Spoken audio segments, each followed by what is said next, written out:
One to one ஆன்மீக நேயர்களுக்கு அன்பு வணக்கம். ஜோதிடத்தில் பல சுவையான நிகழ்ச்சிகள் இருக்குது. ஒரு ஜாதகத்தில் பார்த்திங்கன்னா முக்கியமான விஷயமாகவும் இருக்கும், சாதாரண விஷயமாகவும் இருக்கும். ஆனால் இதில் பார்த்திங்கன்னா சிறு துரும்பும் சில நேரங்களில் பல் குத்த உதவுங்கிறதுக்கு தகுந்த மாதிரி சில சின்ன விஷயங்களையும் கூட நம்ம டீட்டெயில்டாக பார்க்க வேண்டிய அவசியம் இருக்குது. அப்படி பார்க்கும்போது இந்த ஜோதிடத்துக்கே உரிய கிரகம் அப்படின்னு சொன்னப்பாங்க புதனை தான் ரொம்ப முக்கியமான கிரகமாக எடுப்பாங்க.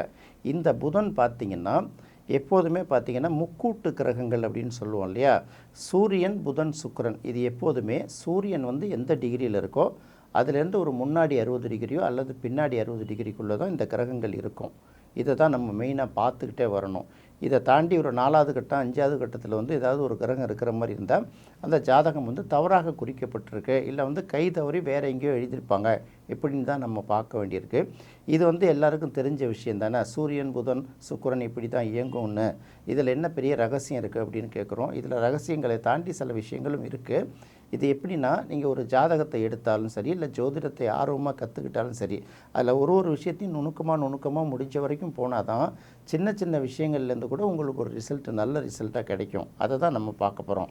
அப்படி பார்க்கும்போது இந்த சூரியனும் புதன் சுக்கிரன் இந்த 3 இயக்கத்தில் சூரியனும் புதனும் எப்போதுமே பார்த்திங்கன்னா கூடுமான வரை நெருக்கமாக போயிட்டுருக்கும். ஒன்று சூரியன் புதன் பின்னாடி இருக்கும், சூரியன் முன்னாடி இருக்கும். இதை நீங்கள் ராசி கட்டத்தை வச்சு பார்க்கக்கூடாது. பாகை வயசாக பார்த்திங்கன்னா, அதாவது டிகிரி வயசாக பார்த்திங்கன்னா சூரியன் 65 டிகிரியில் இருந்ததுன்னா புதன் பார்த்திங்கன்னா 60 டிகிரியில் இருக்கலாம், அல்லது 70 டிகிரியில் இருக்கலாம். இந்த மாதிரி முன்ன பின்ன இருக்கலாம் இல்லையா. இதில் ஒரு வருஷத்தில் 12 சுற்றையும் சூரியன் சுற்றி வரும்போது எந்தெந்த இடத்தெல்லாம் சூரியனுக்கு முந்தி புதன் போகுது, எந்தெந்த இடத்தெல்லாம் சூரியனுக்கு பின்னால் புதன் வருது, எந்தெந்த இடங்களில் இணைந்து பயணிக்குது அப்படின்னு ஒரு சின்ன கணக்கு இருக்குது.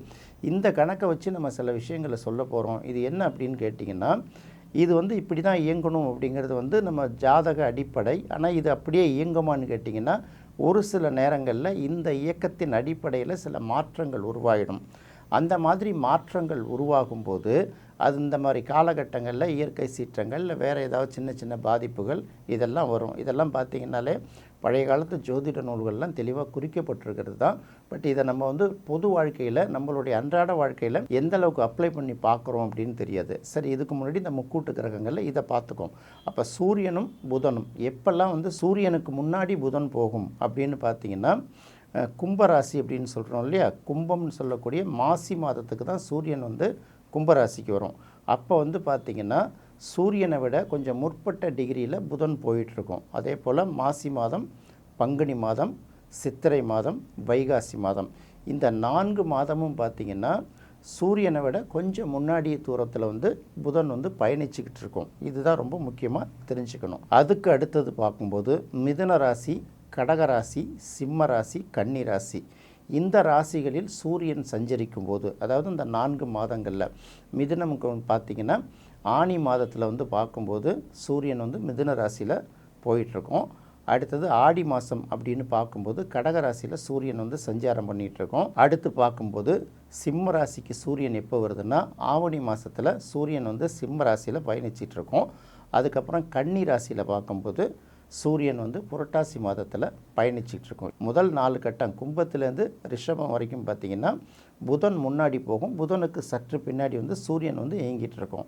இந்த 4 கட்டத்தில் பார்க்கும்போது ஆனி மாதத்துலேருந்து புரட்டாசி மாதம் வரைக்கும் பார்த்திங்கன்னா சூரியன் முன்னாடி போகும், புதன் சற்று பின்னோக்கி போயிட்டுருக்கும். இது ஒரு கணக்கு. அதுக்கப்புறமா பார்க்கும்போது ஐப்பசி மாதம், கார்த்திகை மாதம், மார்கழி மாதம், தை மாதம் இந்த 4 மாதம், அதாவது எப்படின்னா துலாம் ராசியில் சூரியன் சஞ்சரிக்கக்கூடிய ஐப்பசி மாதம், அதுக்கப்புறம் பார்த்திங்கன்னா விருச்சிக ராசியில் சூரியன் சஞ்சரிக்கக்கூடிய அந்த கார்த்திகை மாதம், அதுக்கு அடுத்தது பார்க்கும்போது தனுசு ராசியில் சூரியன் பயணிக்கக்கூடிய மார்கழி மாதம், அதுக்கு அடுத்தது பார்க்கும்போது மகர ராசியில் சூரியன் பயணிக்கக்கூடிய தை மாதம். இந்த 4 மாதத்திலும் பார்த்திங்கன்னா சற்றே குறைய, அதாவது சூரியனும் புதனும் இணைந்தே பயணிக்கும். கொஞ்சம் முன்ன பின்ன டிகிரிகள் பாகைகள் முன்ன பின்ன இருந்தால் கூட இதுக்கு 2க்குமான தூரம் ரொம்ப குறைவாக இருக்கும். இது ஜோதிடத்தில் எல்லோரும் தெரிஞ்சிக்க வேண்டிய ஒரு சாதாரண விஷயந்தான்.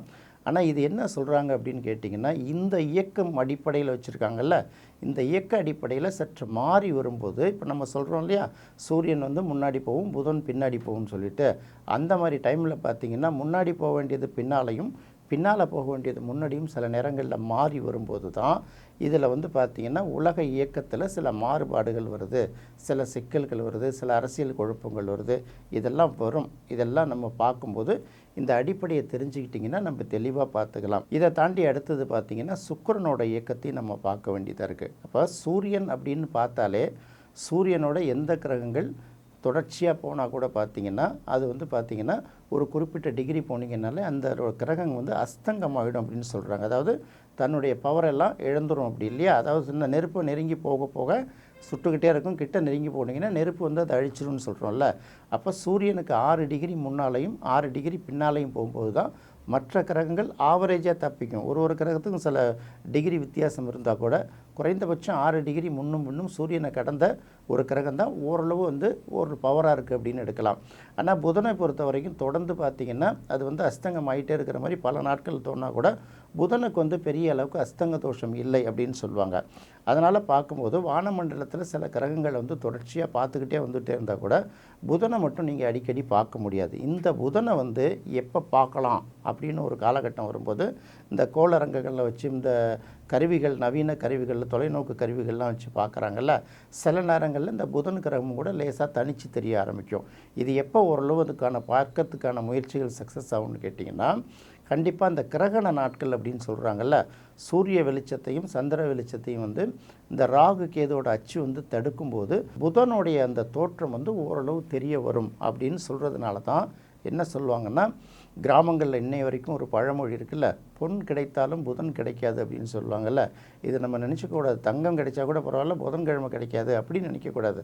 பொன் அப்படிங்கிறது இந்த இடத்துல குருவை பார்த்திங்கன்னா பல தொலைநோக்கு கருவிகளால் ஓரளவு பார்க்க முடியும். சில நேரங்களில் அந்த குருவையும் பார்க்க முடியும். அது ஏற்கனவே பெரிய கிரகம்ங்கிறதுனால. அப்போ பொன் கிடைத்தாலும் அப்படின்னு பார்க்கும்போது குருங்கிற ஒரு கிரகம் இந்த சுப கிரகத்தை நமக்கு பார்க்கக்கூடிய வாய்ப்பு கிடைச்சா கூட புதனை பார்க்கறதுக்கு வாய்ப்பு கிடையாதுங்கிறதுனால தான் பொன் கிடைத்தாலும் புதன் கிடைப்பதில்லைன்னு சொல்லுவாங்க. அப்போ இந்த புதன் அப்படிங்கிறது பார்த்திங்கன்னா இந்த கிரகண நாட்களில், குறிப்பாக சூரிய கிரகண நாட்களில் ஓரளவு தெளிவாக பார்க்க முடியும்னு நம்ம ஜோதிட நூல்களில் சொல்லப்பட்டிருக்கு. அறிவியலும் கிட்டத்தட்ட அதை சொல்லும் அப்படி தான் நினைக்கிறேன். அப்படி பார்க்கறதுனால தான் பொன் கிடைத்தாலும் புதன் கிடைப்பதில்லைங்கிறாங்க. அப்போ பார்த்திங்கன்னா கிரகண நாட்களில் அப்படின்னு பார்க்கும்போது எல்லா கோயில்களும் சாத்திடுவாங்கல்ல, அந்த காளஹஸ்தி மாதிரி ஒரு சில கோயில்கள் மட்டும்தான் பார்த்திங்கன்னா திறந்துருக்கும். அப்போ கிரகண நேரத்தில் கோயில்களை சாத்துறதுக்கு என்ன காரணம்னா கிரகண நேரங்களில் பார்த்திங்கன்னா அதிக பவர் கிடைக்கும். அந்த பவர் வந்து அந்த கோயிலை விட்டு கடவுளை விட்டு போயிடக்கூடாது அப்படிங்கிற ஒரு சிந்தனைகளால் அன்றைக்கி வந்து பூட்டி வைப்பாங்கன்னு சொல்கிறாங்க. அதனால் பார்த்திங்கன்னா நிறைய பேர் வந்து அந்த நேரத்தில் செய்யக்கூடிய பூஜைகள் கூட பார்த்திங்கன்னா சில பேருக்கு பவர்ஃபுல்லாக வருங்கிறாங்க. இது வந்து பார்த்திங்கன்னா 2 விதமான கான்ட்ரவர்ஷியலான கருத்து இருக்குது, நமக்கு புரியாது.